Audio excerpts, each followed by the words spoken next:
digital imaging experts who represent both sides of this controversy. Jim Delatoso, the president of Village Labs in Tempe, Arizona, and Cal Korff, president of Total Research in San Jose, California, have both analyzed the Meier photos and footage. Their conclusions could not be more different. When I first saw the Meier photographs, I thought it was a product of the special effects team. The Meier photographs were beautiful. The ships were totally in focus, up close, and I was amazed. I'd never seen anything like that before. The computer shows under color edge enhancement processing this supportive line above the image here, and you can see a second one above this other object here. And in 5 other photos that we have examined from this sequence, for a total of 6 separate pictures, we have found supportive structures. The entire focus of what's going on with extraterrestrials lives in the Meier case. Some of it looks suspicious. Some of it looks like it couldn't possibly be real. Some of it is real. Jim Delatoso is an individual who is not qualified professionally or personally to render the verdicts, if you will, that he does on various UFO photographs. We have caught Delatoso lying repeatedly about his background, and Jim Delatoso's conclusions can never be replicated by anybody else except Jim Delatoso.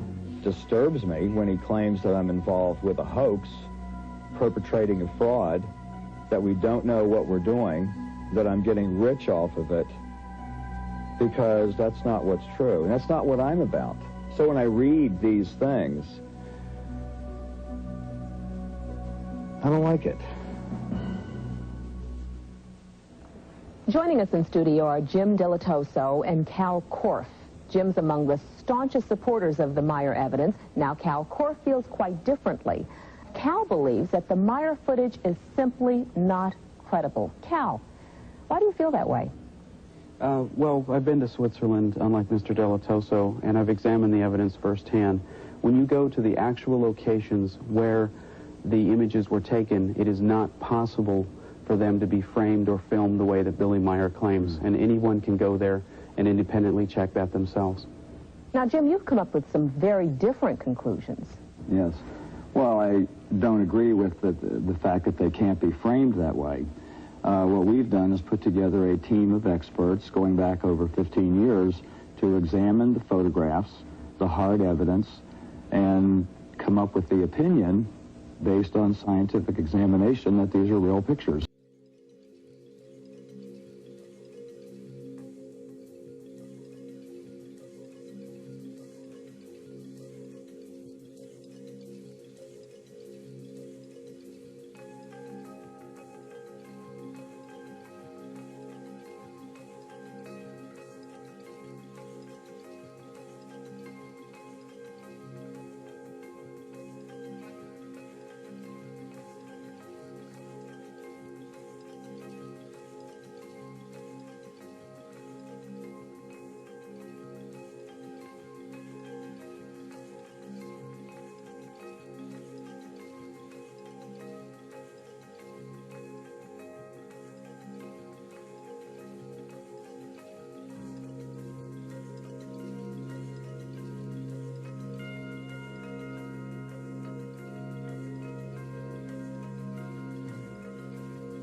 This is a picture of Billy in a suit. He's on a prehistoric planet to see the dinosaurs. He's got a breathing apparatus on. This is a Pleiadian man, and they've stepped outside of the ship so he can see the animal life on this prehistoric world.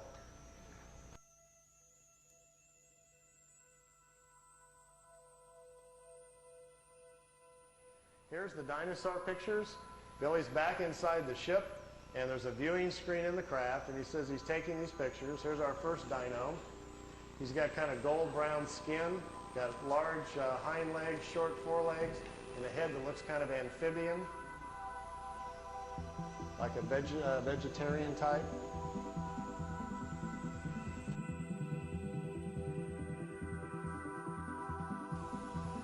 Here's the second one. There's a bird here apparently dropping some food or something.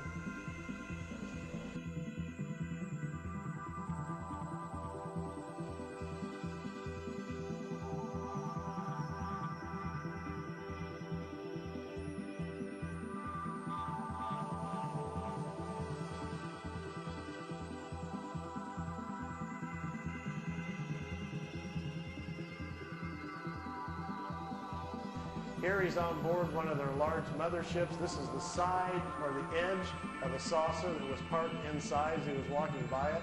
Here's Jupiter. Here's the mothership in orbit. They're flying into it to go aboard. It was 17 miles high and about 10 miles in diameter.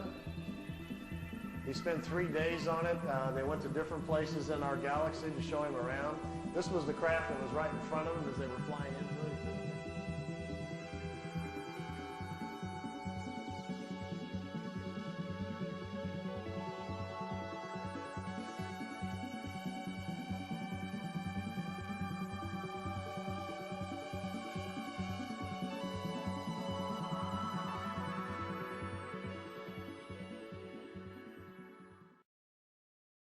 If you've been in the ship, why not photographs inside of the Pleiadians themselves?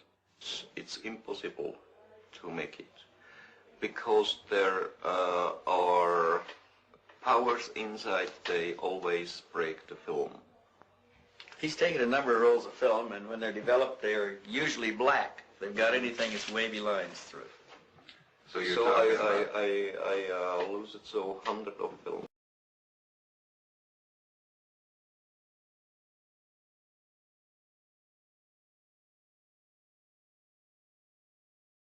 Now, faking a still photograph is one thing, but Cal, how do you explain this moving footage?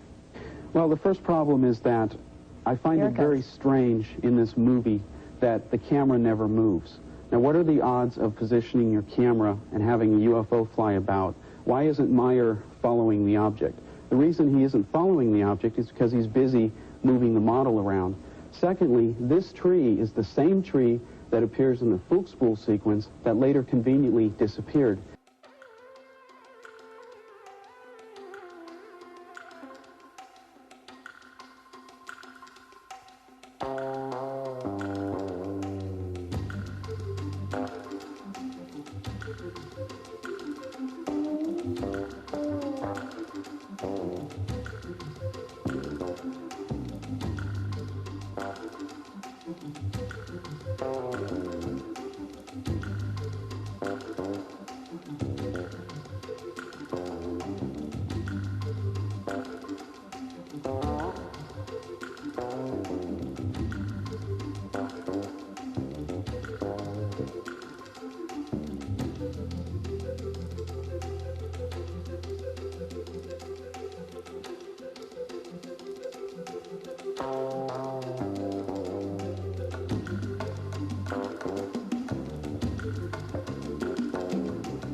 The owners of this house back here, which is a Japanese family, have testified that there's never been a tree at this location. We were at these locations, and no one in the area said that they ever saw a tree there. I even saw photos and family albums of the Swiss families who live there taken of their kids over the years, and they show no tree there. Are you saying that someone took a tree and placed it in that position? It's a technique called forced perspective. Hollywood has been using it for nearly 100 years. I'm not the only one to come up with this conclusion. This is the location of the 1975 photo. As you can see, there is no tree. No one seems to remember where the film was taken, but it was not taken in either Wet'suwet'en or in Pinwell. So all of the evidence suggests that this same model tree was used in the different photographs and films because the trees all share the same physical characteristics. The tree is the same size and shape even after 6 years. The photos and films were each taken in different cities. There's no evidence that a real live tree ever existed in any of these locations.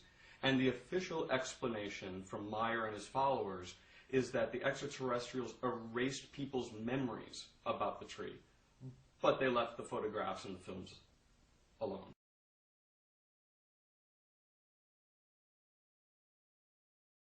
It's said that the tree was eliminated later by Semyaze. Strangely enough, the farmer who owns the land continues to this day to mow the grass around the very spot where the tree once existed.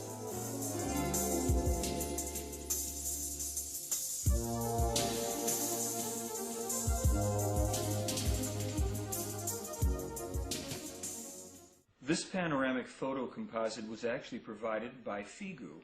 What the skeptic failed to show or acknowledge is that Figu also provided this panoramic view overlaid with one of Meier's many photos of the UFO circling the full-size tree. As you can see, the photo fits in perfectly, validating that both the tree and the UFO were indeed on that very piece of land.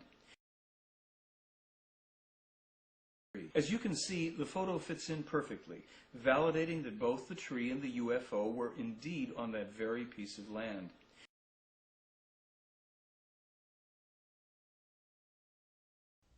Actually, Meier took photos of UFOs next to different kinds of trees, including these barren branch trees, 4 of them in this photograph. He took photos of the UFOs above trees and even in forests. Professional photographer, model maker, and miniature tree cultivator Jeff Ritzman tried to duplicate Meier's UFO tree photos and couldn't.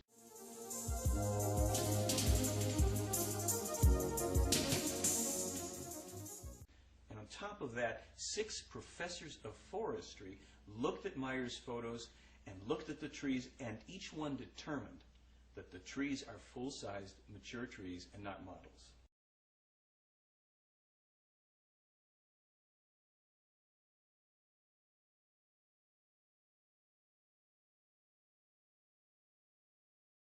Jim, you had a point to make?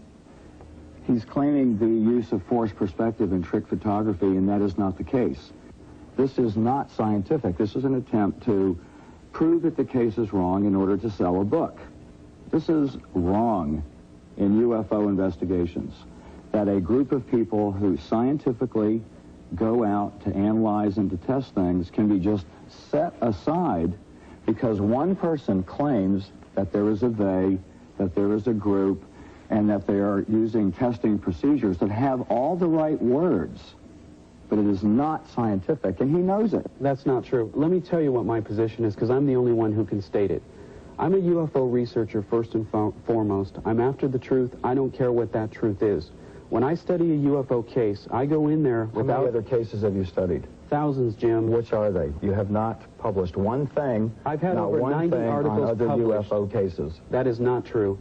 I can send you... I have tons of newspaper clippings over the year. The producers have those here. I just don't understand. What do you think the motivation would be for someone like a Billy Meier to create such an elaborate hoax, as you say it is? Why? I do not address motivation in any of my work because there's no way to scientifically test for it. All I do is say, of all the evidence they offer, This is how it seems to stand up. This is how it seems not to stand up.